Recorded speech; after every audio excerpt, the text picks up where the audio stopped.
What's up, everybody? Zach here with the Nerd Cave. It is Car Thoughts. Y'all know how this works. Hope everyone is doing fantastic. Going to be talking about something that I've brought up a few times. Like, I've been dealing with carpal tunnel and everything, but I wanted to talk about accessibility. I know we talk about it on the Nerd Cave news, when a game has good accessibility options or whatever. I've never really looked into it until this weekend.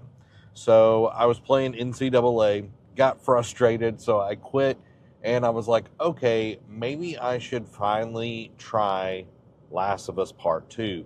So I opened up Last of Us Part 2. My hands were already sort of hurting because I had played like an hour and a half or so of college football. And I was like, okay, well, let's see, because I knew the game had a ton of accessibility options. I was like, let's see what they have available.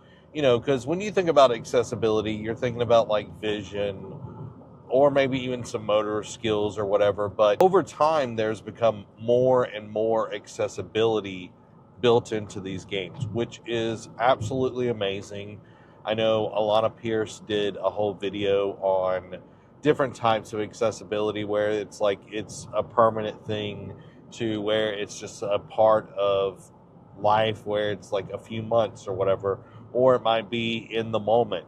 You need accessibility options. Really great video. I'll link it down in the comments if you want to watch it, because she works at Santa Monica Studios.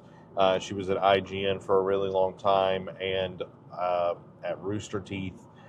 Funhouse. She was at Funhouse as well. But she works at Santa Monica Studios, and she also does a whole accessibility award ceremony. So why I say all of this is when I went to play Last of Us Part 2, I was like, okay, what are the accessibility options that fit with my needs? Because I don't need necessarily the screen blown up for my eyes or color blindness. I don't need everything to be easier. I just need it to be where it's not as many repetitive motions, because a lot of games will be where you have to smack a button over and over and over again. Like if you're hitting square over and over again, or if you think back to Key Blast battles in Dragon Ball Budokai or whatever, having to spin so many joysticks were destroyed playing Dragon Ball Z. But when you think about it, it's those kind of movements that aggravate carpal tunnel, and I am going through that right now, trying to figure out what helps, what doesn't. So I started looking through the accessibility, and they had some different things that helped with that. One was, instead of rapidly hitting square for melee attacks, you just hold square. And in my knee-jerk reaction, it was like, well, that's going to take me out of the action. That's going to take me out of the things that I want to do. And that part of me, I still feel that in a way. But when I started playing and these things actually started happening, I'm like, oh, my hands aren't hurting as much, and I could play a little bit longer, or I could save my hands for another time to play. So there was the melee one. There was also picking up scavenging items or whatever. The only thing I wished it worked for was for notes, but it doesn't. It works for just the things you would pick up for crafting or ammunition. So it automatically does that, which is nice, because after you fought an enemy, they might drop something and it automatically picks it up. So it helps me with my hands, because the buttons that are for that are all thumb. It's not, I'm sure I could remap some controls if I really wanted to, which might be also an option, because my thumbs are the things that hurt the most when I play games. So that could be an option for me to, remap. But having just those two things in place, plus I already had some auto targeting. I didn't have it all the way up, but I already had some auto targeting set up on that as well. And I chose, instead of playing it at the normal difficulty, I bumped it down to, wasn't light, which it was the one right below the, experience the story. And the reason I did that is I just want to enjoy the story. Like, I haven't played this game. I want to just know the story. I'm not here for the challenges, you know what I mean? Like, the puzzles are enough for me. Like, I'm out of that, my cheesemo kind of mindset when I was a kid.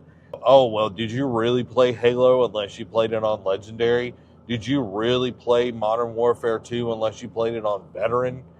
It's like, that doesn't really add anything to the story. Halo, a little bit different because, playing on Legendary does add some sort of things, and getting achievements is another thing. But for this, it's like, I just want to enjoy the story. I just want to be able to play and know what happens, because the game is pretty old by now. Like, I'm playing on the PS5. I'm playing the remastered version of it, and already I've, gotten to a point where I knew what happened, but seeing it was totally different than just knowing it. Like, I tried to avoid it as much as possible, but having these accessibility options, and also having run, instead of having to hold L1 and move like my thumb to, control like the direction or whatever, having where it's, you press L1 and you let it go, and then your character will run.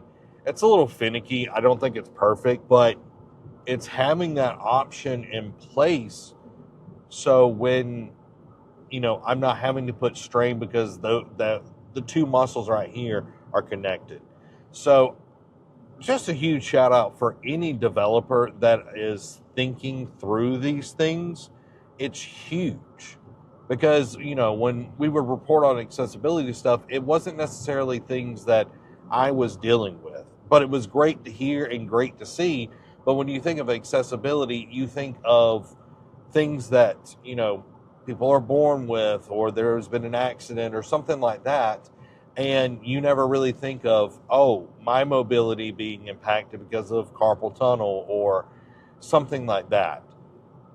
Experiencing it and having a game where it actually helps you enjoy and be able to play the game, I have such a deeper appreciation for developers putting this in there, because, I hate to sound like this, but until something impacts you, you don't really appreciate it fully, and that's human nature. I feel like, is until something fully impacts you, you don't really understand the whole of the thing, again, which sucks, and it's human nature, but it still sucks. So now, having experienced, I had to go months without playing. Like, my hands were in such bad shape from, just editing and just normal work stuff, to where it was hard to hold Amy's hand. It was hard to drive. It was hard to just do normal things, and gaming was totally out of the question. Like, I went over a month of playing games, and, for some people that don't play games, that's not a big deal to them.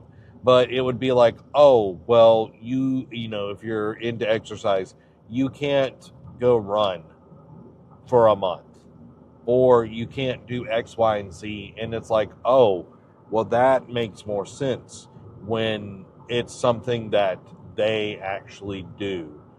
So, to say all of that, being able to, I've had, some steroids, shot in my hands, and it's helped what's going on.